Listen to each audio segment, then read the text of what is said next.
Doctor Ikramul Haq साहब हमारे साथ मौजूद हैं, टैक्स एक्सपर्ट हैं and very well known economist. Thank you very much, आपने वक्त दिया। डॉक्टर साहब, ये फरमाइएगा कि जब ज़राई टैक्स की हम यहाँ पे अगर बात कर रहे हैं तो यहाँ पे 45%, अच्छा सूबे उस पर केपी और सिंध कहते हैं कि पहले पंजाब लगाए, उसके बाद हम देखेंगे। पंजाब अगर लगा भी देता है, आप क्या समझते हैं कि हमारी जो ज़राई इकोनॉमी है, एग्रीकल्चरल इकोनॉमी है, जो किसान है, जिसको पहले भी इन्होंने सब्सिडाइज नहीं किया और वो हुकूमत कहती है कि वो मॉडल ही ख़राब था कि आप जो रेट मुकर्रर कर देते हैं, सपोर्ट प्राइस मुकर्रर करते हैं, तो उन्हें तो पहले काफ़ी नुकसान हो चुका है। अगर ये लग जाता है IMF के कहने पर 40 से 45% ज़राई टैक्स, तो क्या किसान बर्दाश्त कर पाएंगे आपके ख्याल में? जी, ज़राई इनकम टैक्स जो है वो IMF का मुतालबा है कि इस दफ़ा तमाम सूबे भी उसी रेट पे लगाएं जो इस वक्त वफाक का रेट है पर्सनल इनकम टैक्स का और कॉर्पोरेट का। ज़ाहिर है वो हाईएस्ट रेट अब 45% पे जा चुका है। अब सूबों ने अभी तक सिर्फ पंजाब ने जल्दी में एक बिल पास कर दिया है कल, और इसकी जो नफाज होगा वो 1 जुलाई यानी कि 2025 से होगा। मगर इसमें बहुत बड़ा मसला ये है कि इसकी क्वांटिफिकेशन कैसे की जाएगी, क्योंकि अगर आप 15 एकड़ तक लोगों को माफ़ रखते हैं और उन पे टैक्स नहीं लगाते हैं, ज़ाहिर है वो छोटे फार्मर्स हैं, मगर IMF का मुतालबा है कि नहीं, आप इसको फार्मर की जो एग्रीकल्चर ओनरशिप है उसको भूल जाए, और यहाँ भी अगर 6 लाख से इनकम तजावज़ करती है तो उसी रेट पे टैक्स लगाए जैसे कि आपने वफाक की सतह पे लगाए हुए हैं। अब एग्रीकल्चर में ये इनकम का तयन कौन करेगा, डिक्लेयर कैसे होगी, असेसमेंट कैसे होगी और इसका असर क्या होगा? जाहिर है जो बड़े बड़े ज़मींदार हैं जिनकी ज़मीनें बहुत ज़्यादा हैं, वो अब तकरीबन पाकिस्तान में ये अगर अदाद-ओ-शुमार देखे जाएँ तो तकरीबन 2% लोगों के पास इस वक्त कोई 25% ज़मीन है जो काबिल काश्त है, और उनमें से ज़्यादातर लोग खुद काश्तकारी नहीं करते हैं, वो बहुत बड़े ज़मींदार हैं। या तो उन्होंने ज़मीनें जो है वो अपने, जाहिर है कि जो लैंडलेस लोग हैं उनसे वो करवाते हैं, तो वो ज़्यादातर उनके मुरीद भी हैं जो बड़े बड़े ज़मींदार सिंध में और पंजाब में पाए जाते हैं, उनका जिक्र कर रहा हूँ। और उसके अलावा कुछ लोग ऐसे हैं जिन्होंने अपनी ज़मीनें किराए पे दी हुई हैं, यानी कि वो बस उसका एक रेंट ले लेते हैं। तो ये बहुत मुश्किल होगा जब इसको नाफिज करेंगे, तो कोई लॉ जो बनाया है पंजाब ने भी, उसके अंदर भी नेट इनकम निकालना, अखराजात को देखना, इनसे असेसमेंट के लिए तो कोई इनके पास ना लोग है ना कोई इनके पास क्राइटेरिया है, और ये 97 से भी जो इस तरह का टैक्स लगाया भी गया उसको वसूल इसलिए नहीं कर पाते। ये जो IMF के साथ मुज़ाकरात हैं उसमें ये हुकूमत का ये क्लेम है कि मुल्क में ज़राअत और लाइव स्टॉक से 2300 अरब रुपए तक टैक्स निकाला जा सकता है, और हम ये बात तो बहरहाल करते हैं कि वही जिनकी आपने बात की, जो बड़े ज़मींदार हैं और हज़ारों एकड़ों के मालिक हैं, उन पर तो टैक्स होना चाहिए, और ज़राई टैक्स है ही नहीं यहाँ पे। तो आप समझते हैं कि ये 2300 अरब टैक्स निकल सकता है लाइव स्टॉक और ज़राअत से?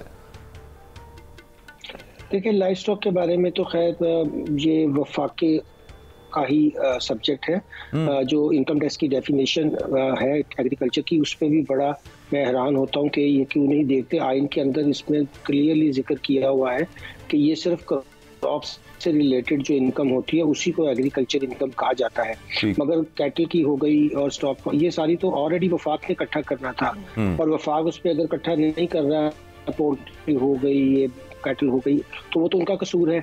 अभी जो बिल्कुल लेटेस्ट अदाद-ओ-शुमार मैंने देखकर उस पर एक आर्टिकल भी लिखा, उसके हिसाब से कोई 8-9% ही बनती है GDP में क्रॉप्स की जो कॉन्ट्रीब्यूशन है, और अगर वो अपने सारे खर्चे भी निकालें तो मेरा हिसाब से ये टैक्स जो है तकरीबन 2 ट्रिलियन तक इकट्ठा हो सकता है। मगर उसमें वही मसला आएगा जिसका हमने जिक्र किया कि ये जो बड़े बड़े जिम्मेदार हैं, क्या वो अपनी नेट इनकम दिखाने को तैयार होंगे या नहीं होंगे। सही। अब मतलब वो वे अराउंड काफ़ी सारे निकाले जा सकते हैं, निकालते भी रहे हैं लोग। जी काबिल एहतराम डॉक्टर साहब, मैं आपसे एक बड़ा सादा सा सवाल पूछना चाहता हूँ। मेरे पास एक खातून आई थी, उसने कहा कि मैं बेवा हो गई थी कुछ 6 महीने साल पहले, तो वो अपने फादर के घर शिफ्ट हो गई, जहाँ उसने एक स्कूल बना लिया। 25-30 बच्चे सुबह आते थे, 25-30 बच्चे ट्यूशन पढ़ने आते थे। अब उसको LDA ने 2.5 करोड़ रुपए का एक दावतनामा भेज दिया कि जी कमर्शियल प्रॉपर्टी कराओ जो तुम्हारे बाप की है। मैं आपसे ये पूछना चाहता हूं कि क्या आप समझते हैं कि इस वक्त क्या मुनसिफाना निज़ाम चल रहा है? अमीर और गरीब और हम जैसे जो टैक्स पेयर हैं, ये सब बराबरी पर इनसे टैक्स लिया जा रहा है, या आप समझते हैं, आप डिसएग्री हैं?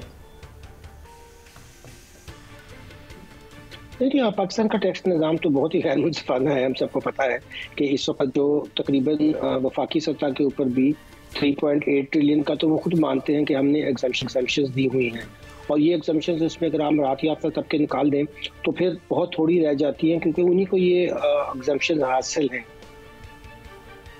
उसकी आप देखें कि अगर जैसे आपने एक बेवा का जिक्र किया, अगर कोई बेवा अपने खानदान के कफालत करने के लिए जो उसके हस्बैंड की वफात के ऊपर उसको कोई पैसा मिले, अगर वो था या उसकी बिजनेस का पड़ा हुआ था, तो उसके ऊपर तो वो सीधा 15% टैक्स लगा देते हैं। और अगर आप उसमें कोई ये भी 6 लाख की इनकम का भी ख्याल नहीं करते, 1 लाख भी हो तो उसमें से आपका 15,000 ले लेंगे, और उसमें फिर और ज्यादा ये करते हैं कि अगर रिटर्न फाइल ना हो तो 30% ले लेते हैं।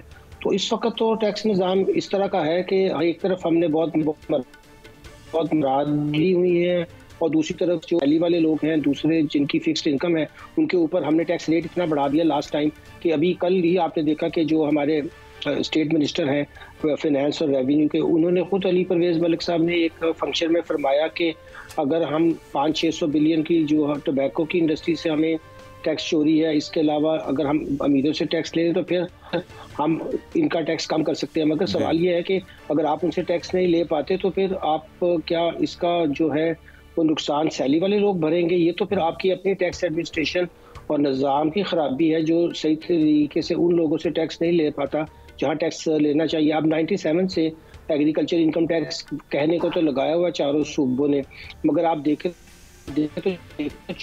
तो चारों सूबे नहीं हुई।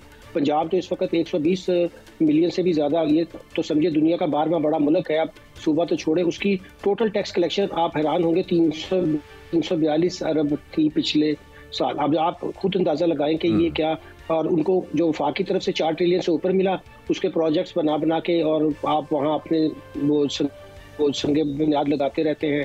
और मगर जहाँ टैक्स कलेक्ट करने की बात आती है तो इतना बड़ा सूबा होने के बावजूद वो सिर्फ 350 अरब रुपए भी इकट्ठे नहीं कर सका है।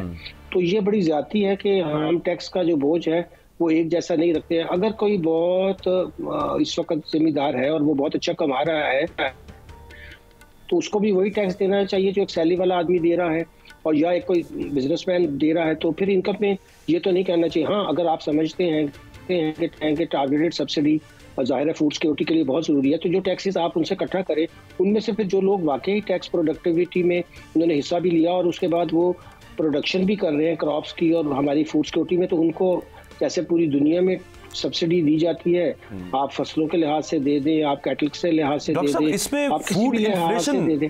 फूड इन्फ्लेशन के हवाले से, यानी कि खाने पीने की चीज़ें जो हैं उनके निर्ख बहुत ऊपर चले जाएंगे, कुछ लोगों को ये खदशा है अगर ज़राअत पे टैक्स लगा, ये इसमें कितनी सदाकत है? देखिए, जाहिर जब जो भी टैक्स लगता है तो वो पास ऑन ही किया जाता है, क्योंकि यहाँ चाहे वो डायरेक्ट टैक्स हो या इनडायरेक्ट टैक्स हो, हर कोई उसको अपनी कॉस्ट का हिस्सा बना लेता है। तो ये तो बहुत बिल्कुल वाज़ेह बात है कि जब आप कोई भी टैक्स लगाएंगे तो उसका अल्टीमेटली इम्पैक्ट तो यही होगा कि प्राइसेस ऊपर जाएगी। अब उसको तो हम रोक नहीं सकेंगे। ऑलरेडी हम अपनी जो ज़राअत की तरफ देखें, जहाँ तक क्रॉप्स है, तो आप देखेंगे कि हमारी पर एकड़ यील्ड ही इतनी लो है। एक तरफ पर एकड़ यील्ड लो है हमारी, दूसरी तरफ इतनी महंगी बिजली के साथ, इतनी महंगाई के साथ किस तरह से एक्सपेक्ट कर सकते हैं हम कि जिस तरह के टैक्सेस दूसरे मुल्कों में लगते हैं वो यहाँ पर पाकिस्तान में भी लग जाएं? पहले उसमें बहुत बड़ा मसला है यहाँ पे, किसी ने सादा ट्यूबवेल भी लगाना है तो ज़ाहिर है कि बिजली पे चलेगा। ये तो अब स्टार्ट हो रहा है कि जनाब सोलर ट्यूबवेल दे देते, सोलर पैनल्स दे देते हैं जिन पर ट्यूबवेल आप चला लें, या फिर ट्रैक्टर्स ऐसे दे देते हैं कि जो इलेक्ट्रिक हों, और फिर so on and so fourth जो बाकी चीज़ें हैं। लेकिन उसके अलावा पंजाब का जो किसान है या पाकिस्तान का जो किसान है, जो उसको भुगतना पड़ता है, पूरी दुनिया में किसानों के साथ वो मामला नहीं है। एक जाते जाते बात सर, हुकूमत अक्सर इसकी बात करती है और बड़ा इसमें वो कह लें कि प्राइड फील करती है कि स्टॉक एक्सचेंज को देखें वो किधर पहुंच गई है। अच्छा, वो वाकई एक नफसियाती हद से दूसरी, दूसरी से तीसरी, पता नहीं किधर पहुंची हुई है, लेकिन इनिशियल पब्लिक ऑफरिंग कोई नहीं हो रही। यानी कि मुझे नहीं नजर आया कि कोई नई कंपनी खुली हो। ये वही स्टॉक्स हैं जो आपस में फली फूली जा रहे हैं। फायदा किसको हो रहा है? मुल्क की इकोनॉमी को कितना फायदा है इसका? जिसका कोई फायदा मुल्क की इकोनॉमी को नहीं होता, वही शेयर जो ऑलरेडी सब्सक्राइब हुए होते हैं, उसी शेयर्स की वैल्यू को आप इसको सट्टेबाजी की मार्केट कह सकते हैं, जहाँ पे कुछ प्लेयर्स जो हैं वो लोगों को पहले इंड्यूस करते हैं, जब प्रॉफिट ऊपर जाता है फिर उसको बेच के उनका नुकसान करते हैं। सकते हैं। तो ये भी एक बड़े जो प्लेयर्स हैं उनकी गेम है और उसका इकोनॉमी को तो बिल्कुल कोई फायदा नहीं। अब देखिए चलते चलते आपने देखिए इंडिया ने 2 बड़े ऐसे बनाए कंपनीज, एक अमूल तो बहुत पुरानी थी जो अब दुनिया में बहुत ज्यादा एक्सपोर्ट करती है डेयरी प्रोडक्ट्स। अभी गो चीज देखे, चाइना को इस कदर काउ चीज चाहिए कि मैं अभी फिगर देख रहा था कि 176 बिलियन की उनकी सिर्फ डेयरी की प्रोडक्ट की इंपोर्ट है, जिसमें काउ चीज बहुत। उन्होंने पाकिस्तानियों से कहा कि आप हमसे बात करते हैं लेकिन आप हमें इस पैकिंग में जो हमारा स्टैंडर्डाइजेशन है काउ चीज दीजिए। पता चला कि पाकिस्तान में अव्वल तो काउ चीज कोई कंपनी बनाती भी नहीं है जो कि मार्केट किया जा सके, चाहे जाएगा एक्सपोर्ट किया जा सके। तो गो चीज अब इंडिया का इस वक्त चाइना को जो है पिछले क्वार्टर में उन्होंने बहुत ज्यादा एक्सपोर्ट किया है। एक तरफ तो हम एक्सपोर्ट की बात करते हैं, दूसरी तरफ हम अपने किसानों की कोई मदद ही नहीं करते हैं और उनके कोई ऐसी एग्रो बेस्ड वो कंपनीज बनाए, एग्रो बेस्ड प्रोडक्ट्स बनाए जिससे उनको भी फायदा हो और मुल्क को भी फायदा हो। तो हमारी तो सिर्फ बातें होती है बस टैक्स लगा दे, मगर जाहिर है टैक्स अगर आप लगाएं तो उसका फायदा तो ये होना चाहिए कि वहाँ पे आपकी मॉडर्नाइजेशन भी हो, आप जदीद जो है वो ज़राअत करें, आपका वहाँ से काबिल एहतराम। डॉक्टर साहब मेरा आपसे आखिरी सवाल है, तो अभी बाजवा साहब और आप भी ज़राई टैक्स के हवाले से बात कर रहे हैं, पीपल्स पार्टी ने भी पंजाब असेंबली में बाइकआउट किया और टैक्स के खिलाफ। मैं ही आपसे पूछना चाहता हूं, जब तमाम तनख्वाहदार अफराद, प्रोफेशनल, सनतकार सब टैक्स देख रहे हैं, तो ये जो सालाना करोड़ों रुपए कमाने वाले जिम्मेदार है ये टैक्स क्यों नहीं देते? क्यों मुखालफत कर रही है पीपल्स पार्टी और क्या करना चाहिए हुकूमत को? इस पर कोई अपनी राय दे। जी, यकीनी तौर पे ये बात असूली तौर पर ठीक है कि ये जो बड़े जिम्मेदार हैं इनको तो हर हाल में टैक्स देना चाहिए, मगर वो खुद असेंबलियों में भी बैठे हुए हैं। अगर कि जब आप इसकी इलेक्शंस की फिगर साल के बाद देखेंगे तो पता चलेगा कि इसमें बहुत ही कम टैक्स आया है, क्योंकि ये लोग और हिले बहाने लगाकर उसमें बहुत सा खसारा डालेंगे और कोई ना कोई तरीके ईजाद करके, तो इनसे टैक्स लेना बहुत जरूरी है। क्योंकि अगर आप इनके एसेट्स देखें वो तो बढ़ते चले जा रहे हैं जिम्मेदारों के, ये नई नई गाड़ियां रखते हैं, बाहर के टूर भी हैं, हर चीज़ है, मगर ये तो एक सैलरी के आदमी के बराबर भी टैक्स नहीं देते हैं, जो इंतहाई अफसोसनाक बात है। और उसका बर्डन फिर ये गरीब किसानों के ऊपर उनकी इनपुट्स महंगी करके लगा देते। इनपुट्स अब इतनी महंगी हो चुकी है कि वो बेचारा तो यूरिया की बोरी भी खरीदना उसके लिए बहुत बहाल है। ठीक, thank you very much doctor Ikramul Haq साहब, आपने अपना कीमती वक्त दिया। सूरत हाल जैसी होती है पाकिस्तान में इकोनॉमी के लेके वैसी ही है अभी भी, मतलब ठीक है कुछ इंडिकेटर्स बेहतर हुए होंगे, लेकिन आम आदमी से सड़क पर निकल के अगर शहजाद हुसैन भट्ट साहब माइक लेके ना यूं करके पूछा जाए ना कि कैसा चल रहा है, हुकूमत तो कह रही है कि सिंगल डिजिट में आ गई है महंगाई और ये बेहतर हो गया और वो स्टॉक एक्सचेंज इधर पहुंच गई और ये जो मामला था बाहर से इतनी इन्वेस्टमेंट आ जाएगी सारा कुछ नहीं, तो उन्होंने बात ही खत्म कर दी। उन्होंने कहा कि जो बड़े जिम्मेदार है, जो मैंने पूछा सालाना करोड़ों का टैक्स जिम्मेदार नहीं दे रहा, तो उन्होंने कहा वो असेंबलियों में बैठे हुए हैं और असेंबलियों में बैठे हुए जो अफराद है वो तो टैक्स नहीं देते, तो फिर उसका तो कोई हल नहीं है भाई। लेकिन उसके अलावा मैं ये अर्ज कर रहा था कि आप बाहर निकल के सड़क पे किसी से पूछें ना कि कितने हालात बेहतर हो गए हैं माइशत के, तो वो फिर जो जवाब देगा वो यहाँ चलाया भी नहीं जा सकता। इतने बेहतर हो गए हैं कि आपकी तनख्वाह से डबल टैक्स कट रहा है आजकल। जी बिल्कुल ऐसे।